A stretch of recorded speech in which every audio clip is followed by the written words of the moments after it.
Bunge News, mikutano ya wabunge, maendeleo majimboni na wasifu wa wabunge binafsi. Mwenyezi Mungu mtukufu, muumba mbingu na dunia, umeweka katika dunia serikali za wanadamu na mabunge mataifa ili haki yako itendeke. Swali langu namba 103 liweze kupata majibu ya serikali. Majibu, Mheshimiwa Naibu Waziri. Mheshimiwa Mwenyekiti, kwa niaba ya Mheshimiwa Waziri wa Mifugo na Uvuvi, naomba sasa nijibu swali la Mheshimiwa Mgore Miraji Kigera, mbunge wa Musoma mjini kama ifuatavyo. Mheshimiwa Mwenyekiti, serikali kupitia Wizara ya Mifugo na Uvuvi kwa kushirikiana na Benki ya Maendeleo ya Kilimo Tanzania TADB inaendelea na zoezi la utoaji wa mikopo ya pembejeo za ufugaji wa samaki kwa njia ya vizimba, ambapo katika mikopo ya awamu ya kwanza jumla ya vizimba 47 vyenye thamani ya shilingi bilioni 1.126 vimetolewa kama mikopo ya masharti nafuu isiyo na riba kwa wanufaika 130 nchini ikiwemo vijana kutoka Musoma mjini. Mheshimiwa Mwenyekiti, kwa kutambua umuhimu wa kuongeza ushiriki wa vijana katika ufugaji wa samaki kwa vizimba, Wizara inatekeleza programu ya Jenga Kesho Iliyo Bora, yani BBT Uvuvi, kwa kutoa mafunzo kwa vitendo na mikopo yenye masharti nafuu. Lengo ni kuongeza uzalishaji na kutoa ajira kwa vijana.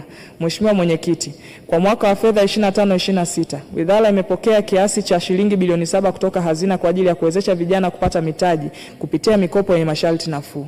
Fedha hizo zitatumika kukopesha vijana 308 waliohitimu mafunzo hayo, wakiwemo vijana 14 kutoka Musoma mjini. Mheshimiwa Mwenyekiti, vile Wizara inatarajia kupokea sehemu ya shilingi bilioni 200 ambazo ni ahadi ya Mheshimiwa Rais ndani ya siku 100 zitakazoelekezwa katika kuwezesha mikopo ya vizimba. Katika mgao wa fedha hizo, vijana wa Musoma watanufaika na mikopo hiyo, na aidha Wizara inaendelea kutafuta vyanzo vingine vya fedha ili kuendelea kutoa mikopo ya ufugaji wa samaki kwa vizimba katika maeneo mbalimbali hapa nchi. Naomba kuwasilisha, Mheshimiwa. Mheshimiwa Mgore Miraji, maswali ya nyongeza. Nashukuru kwa majibu mazuri ya serikali. Napenda nitoe pongezi nyingi sana na shukrani kwa Wizara ya Mifugo na Uvuvi na kwa Mheshimiwa Daktari Samia Suluhu Hassan kwa kuwathamini wananchi wa jimbo la Musoma mjini, kwani sisi tunategemea sana ziwa kuliko kitu chochote. Hivyo kwa kuwezesha vijana wetu kupata mikopo ili waweze kufanya ufugaji kwa uweledi mzuri, wataenda kufungua fursa ya ajira na mzunguko wa pesa na uchumi utakuwa kwenye jimbo la Musoma mjini. Naomba kuuliza maswali mawili ya nyongeza kama ifuatavyo. Je, nini kauli ya serikali kuhakikisha inawathamini wafugaji wa samaki kwa kupitia vizimba, kwani wamekuwa na changamoto kubwa sana kwenye swala zima la upatikanaji wa vifaranga vyenye ubora pamoja na chakula, kwa sababu changamoto ya chakula kuwa ni shida inapelekea samaki wengi waweze kudumaa na wafugaji hawa kupata hasara kwa kiasi kikubwa sana. Samaki anafugwa kwa miezi 8, wanatarajia apate kilo 1 and above. Lakini kwa sasa hivi samaki wanafubaa na kupatikana 0.6 mpaka 0.8. Kwa hiyo nini mpango wa serikali kuwawezesha wafugaji hawa? Swali la pili, je, kauli ya serikali ni ipi kuhakikisha inawasaidia vijana kupata ujuzi pamoja na mikopo ili waweze kuanzisha upatikanaji wa chakula wenyewe katika manispaa ya Musoma na waache kutoa chakula Kenya pamoja na Kibaha, kwani ni mwendo mrefu na gharama ya chakula inakuwa ni kubwa sana? Mheshimiwa Naibu Waziri, kwa kifupi. Nakushukuru sana Mheshimiwa Mwenyekiti, na nirudie tena kumpongeza Mheshimiwa mbunge kwa bidii yake kubwa ambayo anaendelea nayo kufuatilia miradi hii ya vizimba. Mheshimiwa Mwenyekiti, kuhusiana swala la vifaranga na chakula, kama nilivyozungumza hapo awali, tunaendelea na harakati za utatuzi wa changamoto hizi tulizokuwa nazo mwanzo.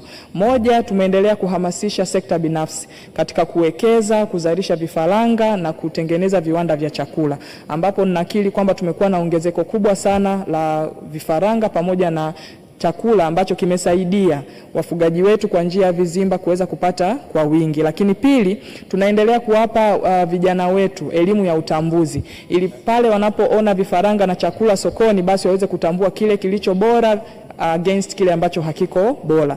Lakini pia tumeendelea kurekebisha mifumo yetu ya utoaji wa mikopo, ambapo hapo awali tulikuwa tuna wazabuni wa moja kwa moja ambao tulikuwa tunaelekeza vijana wetu kwenda kwao kwa ajili ya kujipatia vifaranga na chakula. Lakini sasa kwa vile tumeongeza upatikanaji wa vifaranga na chakula, tumeongeza uwazi ili kijana aweze kuingia sokoni na kuchagua kifaranga na chakula kilicho bora kwa ajili ya samaki wake, aweze kupata samaki walio bora.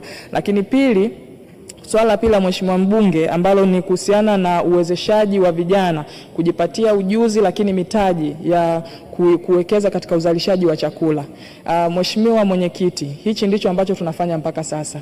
Tunaendelea kuwahamasisha vijana wetu kuandaa maandiko ili ile elimu tunayowapatia tunapokuwa tunawaandaa kwa ajili ya kuingia kwenye ufugaji wa vizimba kupitia taasisi zetu za FETA, lakini programu zetu za BBT uvuvi, waweze kuitumia kwa ajili ya kuzalisha chakula, lakini waandae maandiko wapeleke katika halmashauri zetu waweze kunufaika na fedha za 10%, lakini pia waandae maandiko wapeleke katika taasisi zetu za fedha ili waweze kupata mikopo ya kuwekeza katika uzalishaji wa chakula, kwa sababu ni fursa kubwa sana. Lakini pia Mheshimiwa Mwenyekiti, mwisho tunaendelea sisi kama wizara tumeandaa mwongozo wa utengenezaji wa chakula cha samaki ili kila anayetaka kuwekeza katika sekta hii ya uzalishaji wa chakula cha samaki aweze kupata wepesi wa uwekezaji huo, na sisi kama wizara tuendelea kutoa msaada wa utaalamu na maelekezo kwa yeyote ambaye anahitaji kufanya uwekezaji katika uzalishaji wa chakula cha samaki ili tuongeze upatikanaji wake. Nakushukuru sana Mheshimiwa Mwenyekiti. Asante sana Mheshimiwa Naibu Waziri. Baada ya maneno hayo, naahirisha shughuli za Bunge.